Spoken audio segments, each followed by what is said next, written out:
Hello and welcome to Module 4, where we will be looking at Vesta, who is the Priestess archetype. And quite a bit is known about Vesta now because Dawn, a probe, visited Vesta. And it's a fascinating asteroid, very shiny, but very hard to see from Earth. So she's got this lovely cloak around her of this shiny material. So Vesta, it comes from the Sanskrit word originally for light. And then in ancient Greece, we have the Vestral virgins. So Vesta isn't so much a goddess like Ceres was a goddess, Juno was a goddess. Vesta is, she's a priestess. So there wasn't one Vesta, there were lots of Vestas. There still are lots of Vestas, sorry. And she represents the inner fire and the light. And a wonderful way to contact your inner Vesta is through candle flame meditation, because she's said to be the energy of the flame. And it's always a wonderful meditation to contemplate where did the flame come from and where does it go to. In the same way, it's amazing to contemplate that special spark of fire, that raw Aries fire energy that is us. What happens when we come into the body and what happens when we leave it. And it's a very special, I think, Vesta. And she's been, I think, one of the strongest ones for me on my path as, 15 years ago, I would never have called myself a priestess. Now I feel, it's my duty to reclaim the priestess role and support anyone else who is on that path as well. So I just want to talk a little bit about Enhedhuanna. If you've listened to my stuff before, I talk a lot about her. And she was around on this planet 6,000 BC in Babylonia, Sumeria. And she was the daughter of a king. She's a famous astronomer, astrologer. If you go to the Astronomy Museum in Britain, there's actually a section about her, which blew me away. I thought I was the only person who knew about this obscure Enhedhuanna. But she is actually very well known. And she, Cleopatra, she knew many languages, she was well versed in mathematics, so an incredible person. And her father was an invading king in that area. And so one of the ways she brought about social cohesion was she actually wrote all these poems about the special spiritual places of the Sumerians. As a way of saying, we've come here, we are an invader people, but we really value your culture and we value the places that are important to you. And what's interesting is the first poem is actually about, it would be a temple at the Tigris and Euphrates estuary, probably incredible place. I wish I could go there. And it's all about how we all come from the mother, from the sea. We're all born from the ocean. So it's a very unifying poem, the first one. And it's interesting that she chooses to write this first one about that and not about where the political power lay, which was in, I think, the second and third poems, sort of went there. So she was, you might say she was a politician as well, but clearly she was someone for whom social integration was really important, and she used poetry as a means of doing that, which really inspires me. And she is actually, these are the oldest poems that are known to humankind. This is the center of civilization for our world. This is the beginning of our ability to write and communicate, at least that we know of. It may have been around before and then we forgot about it. But it's kind of really a birthing of humanity at this point. And this priestess Enhedhuanna is leading the way in that.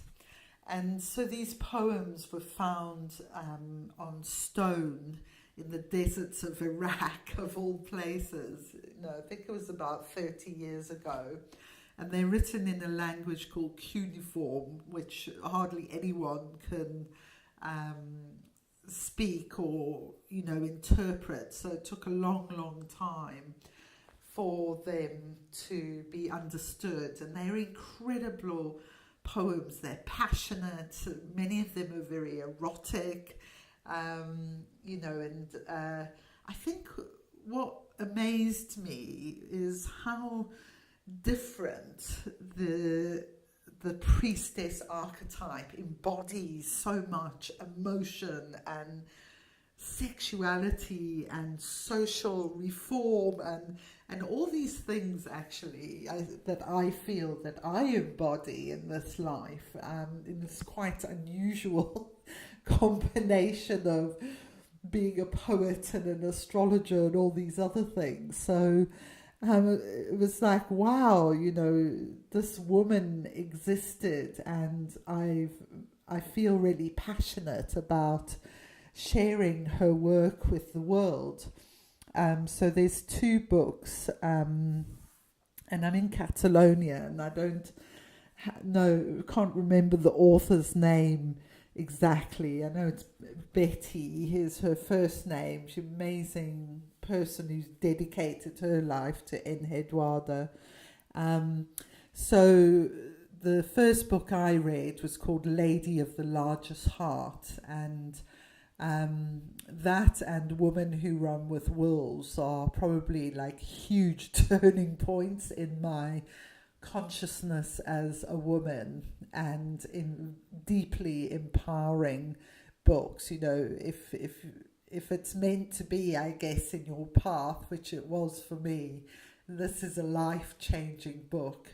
And I really wish that girls, especially, but everyone really learned about Enhedhuanna at school, because she is truly amazing and a real role model for girls, I think, of every single culture.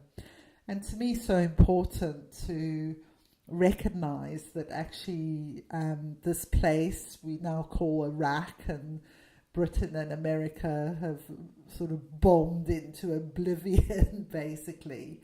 It was once an incredible civilization, and we should really value and respect the people who come from that part of the world, and this knowledge and wisdom that most of them probably don't even know they have. That's very sad to me, that it's probably lost even in their own culture.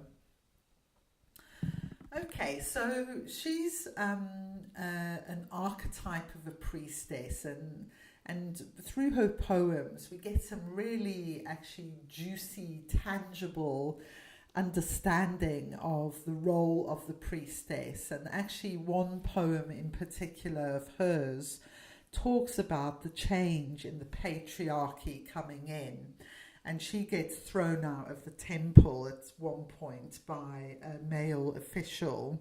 So you can see that this big change is coming.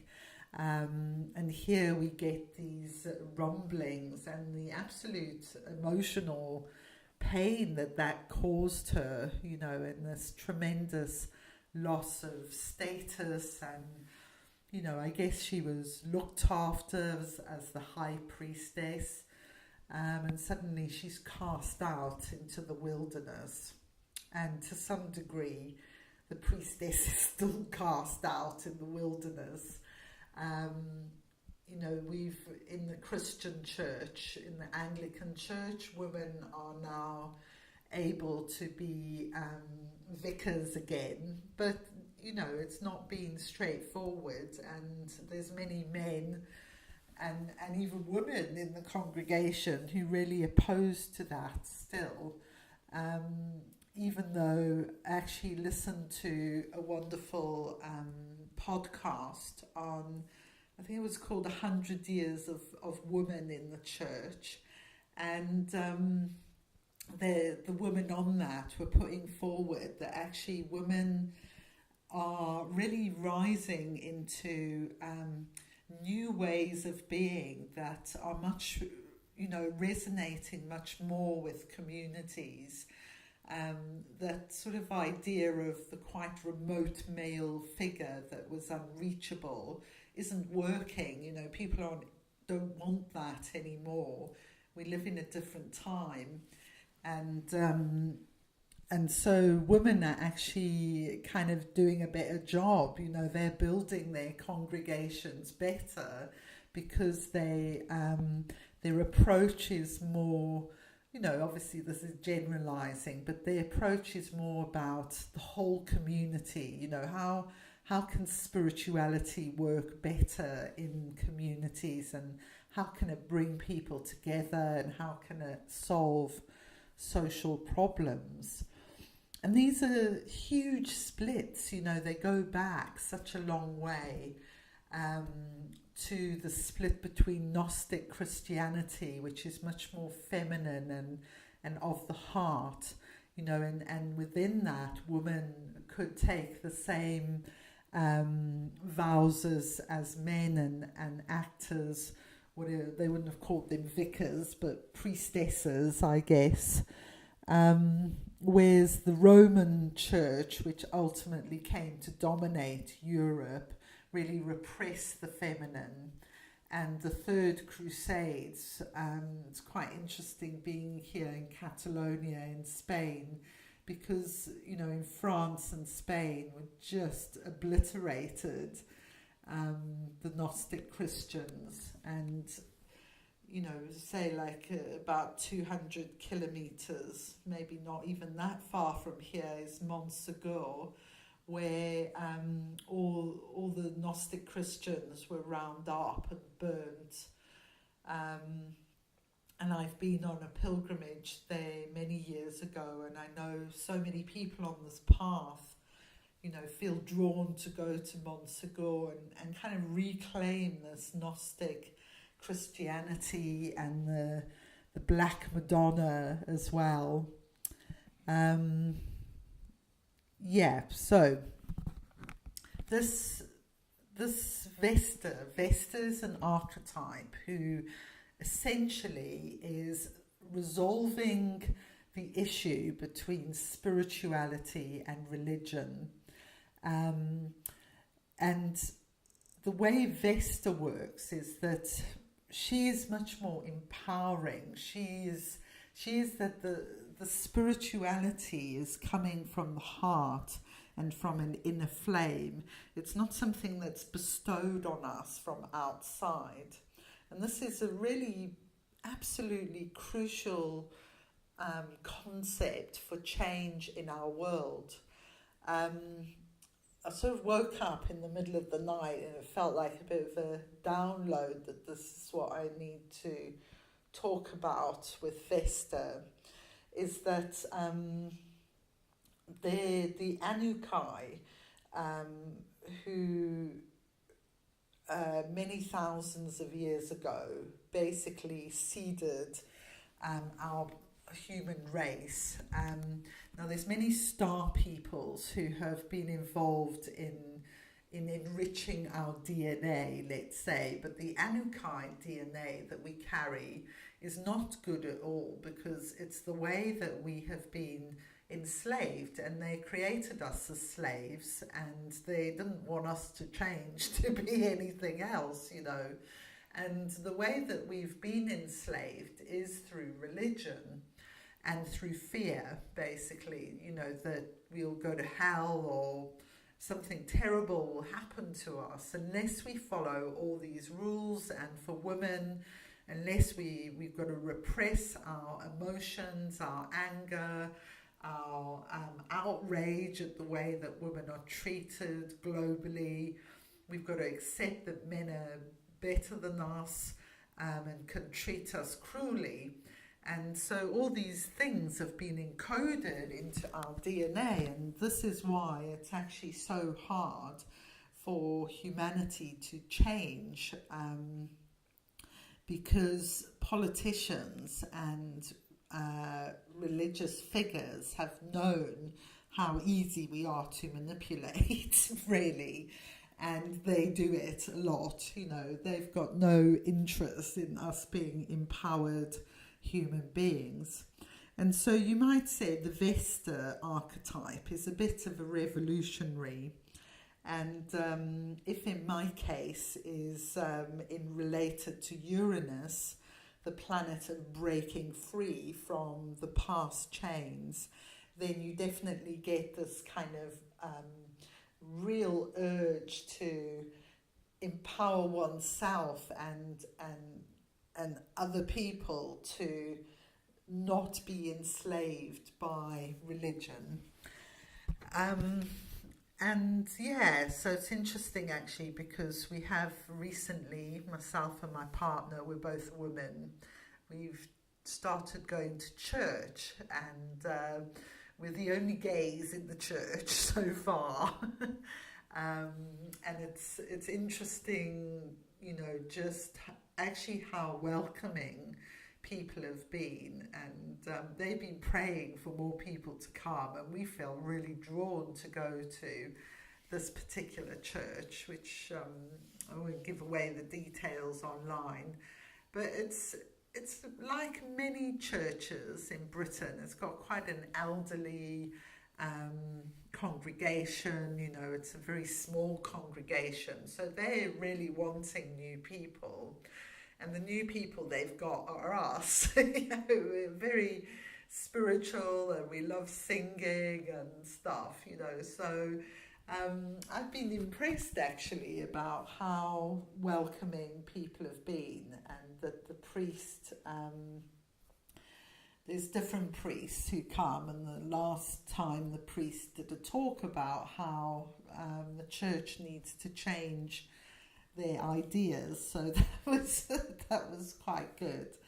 And the previous times, the priest did really good talks about pilgrimage and things we really connect to. So this is a bridge we have to cross, I feel, as well. You know, obviously only people feel drawn to that, but I think I feel reached a point with the Vesta archetype where I feel I need to go back into the church and back into religion, and be part of that.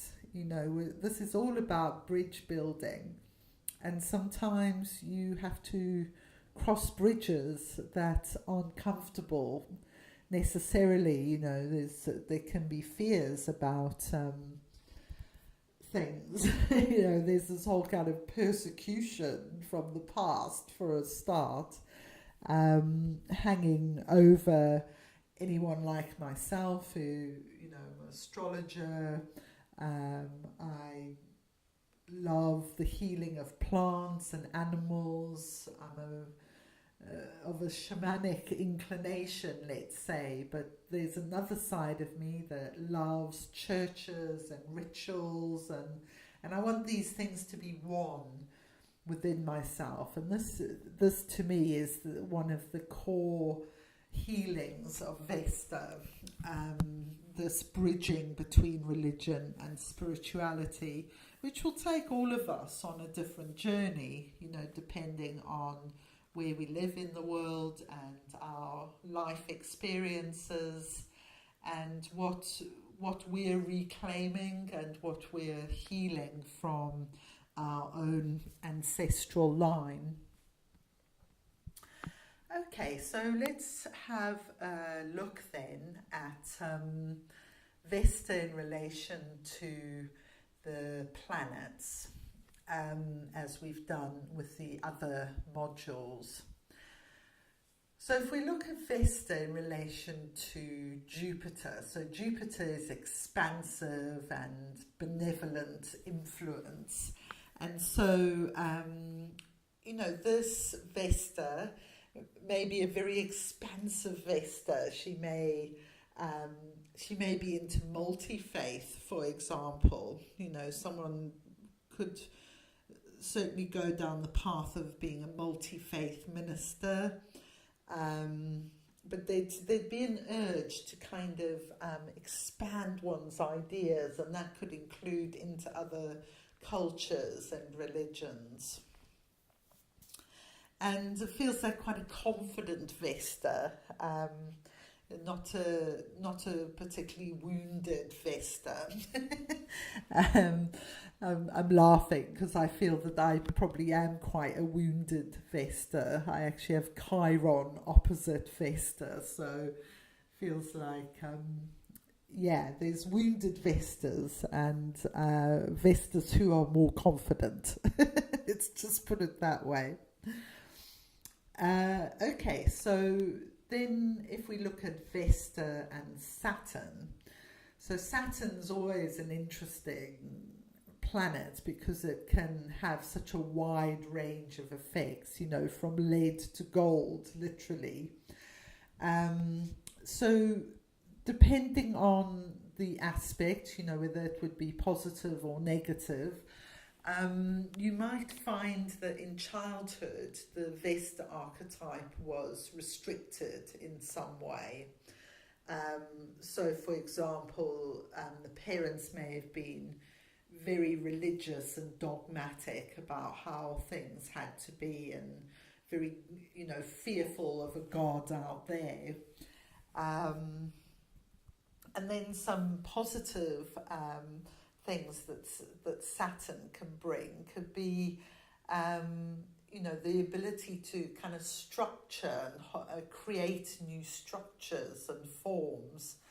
And so this could, for example, be someone who writes about the Vesta issues, because they have an ability to kind of structure the information about the archetype that's very helpful.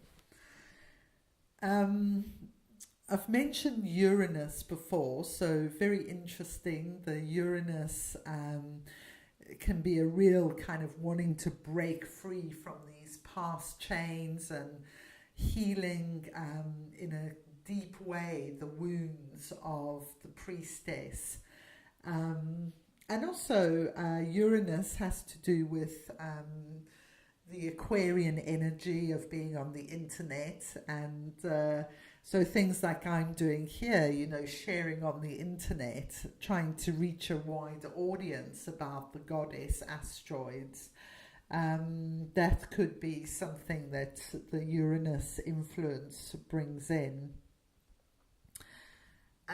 Then we have Neptune, so this would be a very spiritual Vesta.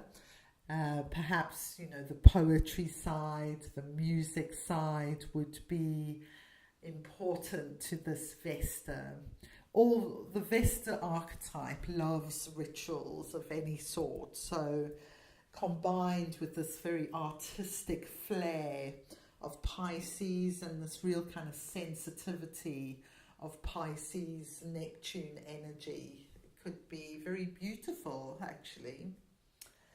And then finally we'd have Pluto and Vesta. So again, Pluto, you can get quite a wide range of extreme influences, conjunction with Vesta. This is going to be a very powerful priestess, but she may have a lot to learn about her use of her power, her use of magic. So, you could imagine someone might dabble with dark magic because that Pluto energy kind of can take you to some quite dark places, really. So, yeah, but, that's not necessarily the case. Pluto can also bring a lot of power for good. So Pluto always has a journey, though. You're going to go on a journey with Pluto. That's for sure. Okay, so that's Vesta. And I've just been to Montserrat while I've been here. An amazing place with this Black Madonna that was supposed to have been carved by Saint Luke and brought to Spain. And then it was hidden for many years in these mountains and discovered by some shepherds who heard a kind of cosmic choir of angels that led them to this cave. And you actually have to go on a funicular railway into the mountains, the most incredible mountains I've ever seen in my life, to this beautiful basilica. I've no idea how they built this basilica, these mountains, just mind-bogglingly beautiful. And it was really powerful to be in the basilica and to be close to the Black Madonna and just to reflect on the meaning of the Black Madonna, and the child, Jesus, is black too. And, probably means different things to different people, but it felt like a great, great blessing on these teachings of the goddess asteroids, and they are really very much connected with the Black Madonna energy. She seems an almost overriding or integrating energy of all of them, as the kind of Isis archetype, Mary Isis archetype, the mother of all, mother of the sea. So I leave you with that, and may your dreams be beautiful and your life be blessed.